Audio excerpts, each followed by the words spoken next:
माननीय supreme court ने दोनों पक्षों को सुना है। अपोजिट साइड का यह कहना था कि जो देश भर में करीब 18 ऐसे स्थान हैं जहां सर्वे का ऑर्डर हुआ है उसको रोक दिया जाए। हमने कहा है कि इसको रोकना नहीं चाहिए क्योंकि ये place of worship act religious character की बात करता है और रिलीजियस कैरेक्टर देख के पता नहीं चल सकता। जैसे मुझे कोई देख के नहीं बता सकता कि मैं वकील हूं कि डॉक्टर हूं कि इंजीनियर हूं, उसके लिए सर्वे करना पड़ेगा। मुझे कोई ये नहीं देख के बता सकता कि मैं हिंदू हूं कि जैन हूं कि बौद्ध हूं कि सिख हूं या ईसाई हूं, उसके लिए भी सर्वे करना पड़ेगा। वैसे ही कोई ढांचा देख के नहीं बता सकता कि वो मंदिर है कि मस्जिद है, इसके लिए सर्वे करना जरूरी है। दूसरा, हमने ये भी कहा है चूंकि जिन 18 स्थानों पे सर्वे का ऑर्डर हुआ है उसके पक्षकार सुप्रीम कोर्ट में नहीं आए हैं, इसलिए माननीय सुप्रीम कोर्ट को स्टे नहीं करना चाहिए।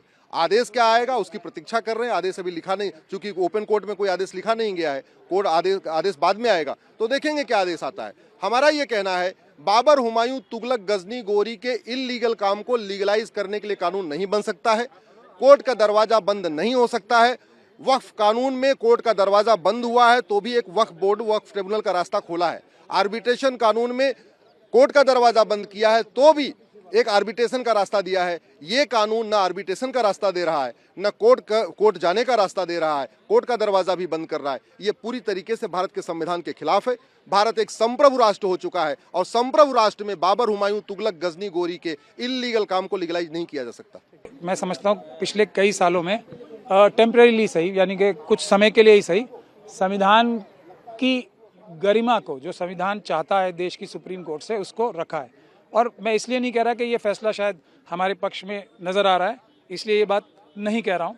हमारे पक्ष में ये इसलिए नज़र आ रहा है कि गैरकानूनी तरीके से हर मस्जिद को, हज़ारों मस्जिदों को मंदिर बताने की कोशिश हो रही थी, तो इसलिए थोड़ा बहुत हमारे पक्ष में नज़र आ रहा है। लेकिन कोर्ट ने जो रीज़न दिया है इसका, वो ये दिया है कि जब एक किसी इशू के बारे में आप स्वयं ही चैलेंज कर रहे हो कि ये इशू जो है इस पे सुप्रीम कोर्ट डिसाइड करे, तो निचली अदालतें उस इशू पे कैसे डिसीजन कोई दे सकती हैं। तो इस वजह से जब तक सुप्रीम कोर्ट में ये डिसीजन नहीं होता, हमें नीचे के सारे काम, सर्वे का काम, जो इंटरिम ऑर्डर्स भी पास नहीं करेगा कोई, और नया कोई केस भी डाल नहीं पाएगा जब तक ये फैसला नहीं हो जाता। अब नया केस डालने से रोक के बारे में भी मेरे ख्याल से क्लैरिफिकेशन मुझे करना चाहिए, और वो क्लैरिफिकेशन ये है कि प्लेसेस ऑफ वर्शिप एक्ट ये मना ही करता है पूरी तरीके से कि कोई भी किसी केस में भी इन केसेस में अदालत में जा ही नहीं सकता, कोई कोर्ट ऑर्डर पास नहीं करेगा।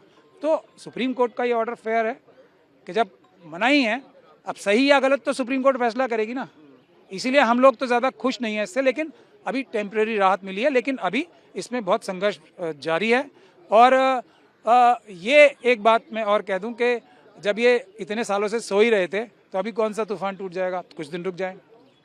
तो पर आज एक और जो महत्वपूर्ण बात ये हुई है कि मैंने तो शायद सुना है, पता नहीं सही सुना है या गलत सुना है, जो हमारा विरोधी पक्ष है उसने जैन साहब को अपना वकील बनाया, नोडल वकील प्रपोज किया है।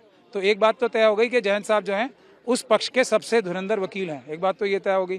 दूसरी बात ये तय हो गई, जो मैंने अगर सुना है, सही सुना है, तो तुषार मेहता साहब ने भी उनका नाम प्रपोज किया था। तो ये दोनों इंटरेस्टिंग चीज़ें भी हुई हैं आज।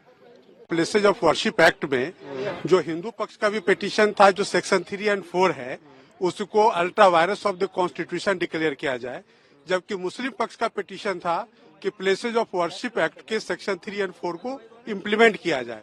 आज माननीय सर्वोच्च न्यायालय में दोनों पक्ष की दलीलें आई। माननीय सर्वोच्च न्यायालय ने आज के अपने आदेश में कहा है कि इस सारे मामले की सुनवाई अगली तारीख पर होगी, लेकिन उन्होंने एक आज आदेश पारित किया कि नए सूट रजिस्टर नहीं किए जाएंगे जहां प्लेसेज ऑफ वर्शिप एक्ट का मामला इन्वॉल्व होता हो। दूसरा, उन्होंने यह भी कहा कि जो सूट रजिस्टर हो गया है वो सूट तो चलेगी, लेकिन जब तक ये मामला सुप्रीम कोर्ट में पेंडिंग है, कोई इंटरिम ऑर्डर, कोई अदालत जहां ये सूट पेंडिंग है, जो मुस्लिम पक्ष ने कहा 18 सूट टोटल पेंडिंग है, उसमें कोई इंटरिम ऑर्डर पास नहीं किया जाएगा जब तक section places of worship act का मामला इस कोर्ट में विचाराधीन है। सर, सर्वे को भी लेकर सुप्रीम कोर्ट ने कुछ कहा है क्या? सर्वे का भी कहा है कि जो कोई सर्वे का ऑर्डर अभी इस जब तक ये मैटर पेंडिंग है, यहाँ कोई अदालत पास नहीं करेगी।